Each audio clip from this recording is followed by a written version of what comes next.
বিশ্বাস, আমার বিশ্বাস আছে, আমাকে বিশ্বাস করো তুমি। আগুন কখনো তাই সততায় ডাকে না আমাকে।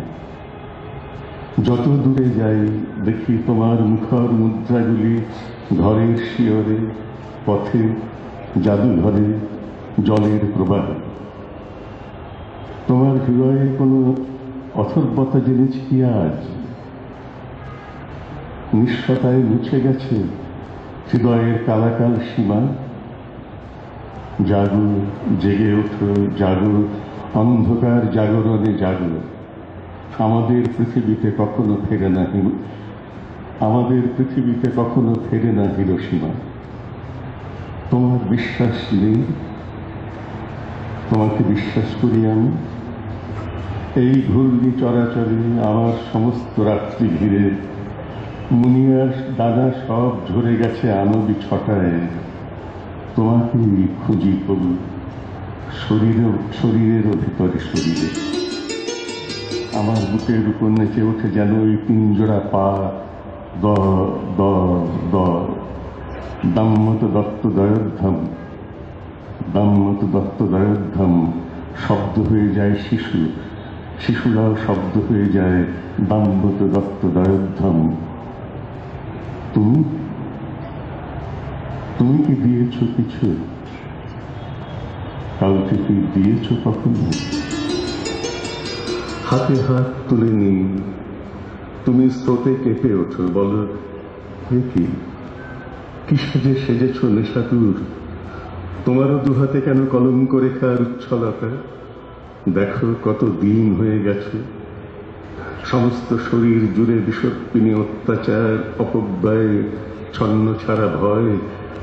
এ তো নয় যাকে আমি রচনা করেছি স্তব্ধ রাতে। কেন তুমি এলে? কিন্তু তবু ছেড়ে দাও হাত। শুধু দেখো এই নীলাভ তর্জনী ভূমধ্য সাগর। পূব বা পশ্চিম নয়, দেখো ওই দক্ষিণ জগৎ। অসম্ভব তৃতীয় ভুবন এক জ্বলে ওঠে দূর বন্য অন্তরাল ভেঙে। এমন কলঙ্ক নেই যাই দাহের চেয়ে বড়, এমন আগুন নেই যা আরো দেহের শুদ্ধি জানে। তুমি আমি কেউ নই, শুধু মুহূর্তের নির্বাপন।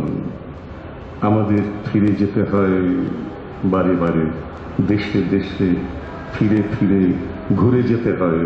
পরস্পর অঞ্জলিতে রাখি যত উদ্যত প্রণয়, সে তো শুধু জলাঞ্জলি নয়, তারই বীজে অসম্ভব তৃতীয় ভুবন এক জেগে ওঠে আমাদের ভেঙে। তাই এইখানে নেমে আমাদের দেখা হলো সমুদ্রের পর্যটক তটে। তুমি বা আমাকে কত জানো? তাই আমাদের ভালোবাসা প্রতিহত হতে হতে বেঁচে থাকে দিনানুদিনের দগ্ধ পাপে। আমি যদি নষ্ট হই, তুমি ব্যক্ত করো আর্দ্র হাত। তোমার ক্ষমার সজীবতা আমার সঞ্চার আরো দীপ্ত করে দেশ দেশান্তরে।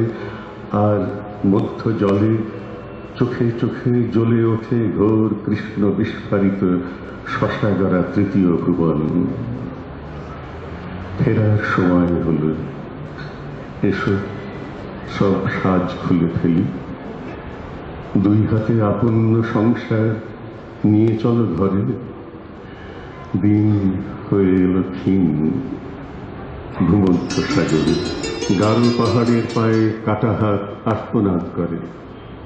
সিন্ধুর স্রোতের দিকে কাটা হাত আর্তনাদ করে। কে কাকে বোঝাবে কিছু আর? সমুদ্রে গিয়েছ, তার ঢেউয়ের মাথার থেকে হাজার হাজার ভাঙা হাড়।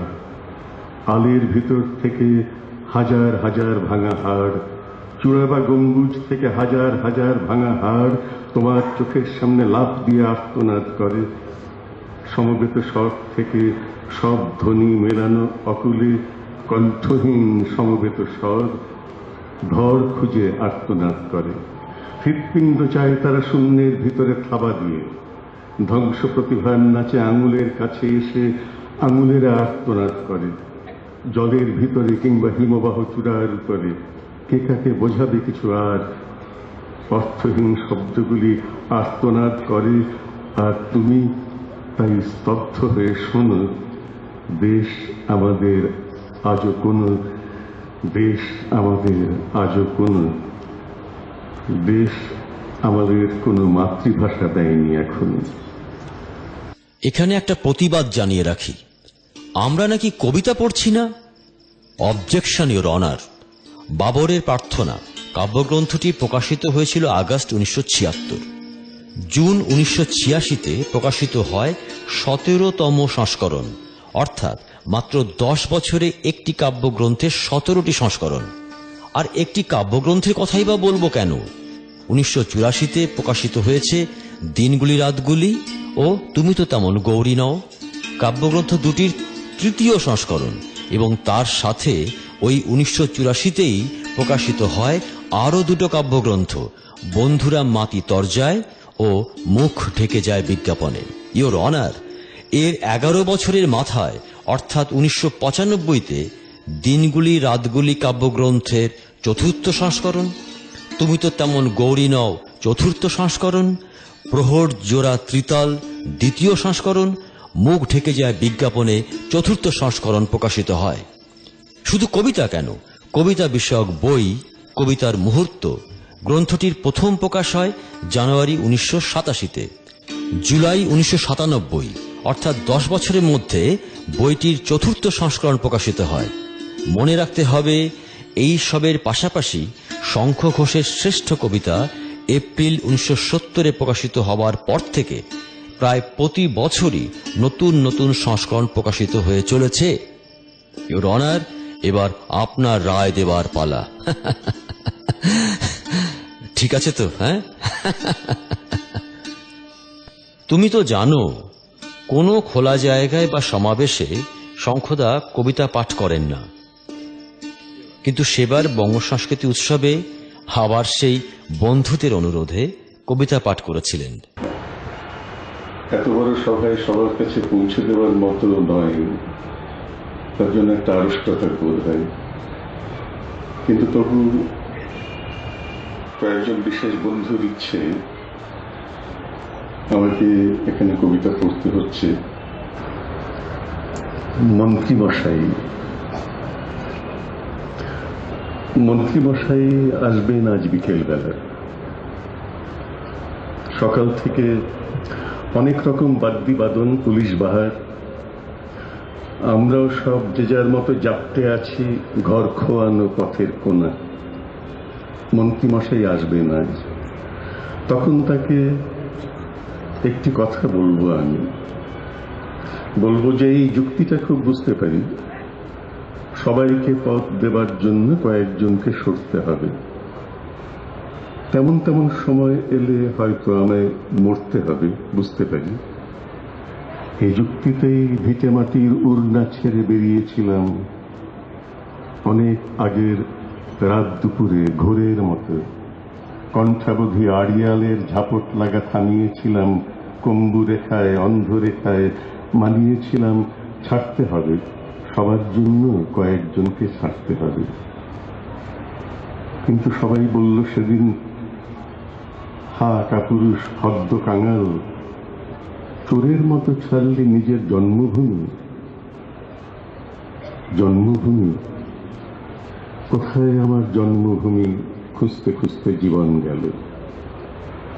দিন কেটেছে চোরের মতো, দিন ভিখারির ঘোরের মতো, পথ বিপথে জন্মভূমির পায়ের কাছে ভোরের মতো জাগতে গিয়ে স্পষ্ট হল, সবার পথে, সবার সঙ্গে চলার পথে আমরা শুধু উপল বাধা।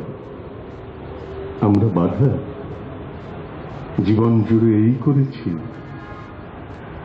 দেশটাকে যে নষ্ট করে দিলাম ভেবে কষ্ট হল। এখান থেকে ওখানে যাই, কোন থেকে ওই কোনাতে, একটা শুধু পুরনো জল জমতে থাকে চোখের পাশে, আড়িয়ালের কিনার ঘেঁষে। কিন্তু তবু বুঝতে পারি, সবার জন্য এই আমাদের কয়েকজনকে সরতে হবে।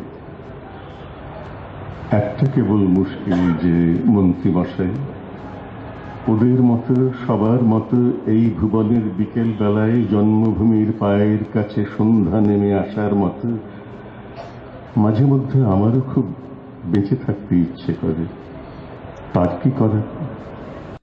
এই সুযোগে আমি আমার নিজের একটা অভিজ্ঞতার কথা তোমার সঙ্গে ভাগ করে নিচ্ছি। হয়েছে কি, 2014-তে আমি সুনীলদাকে নিয়ে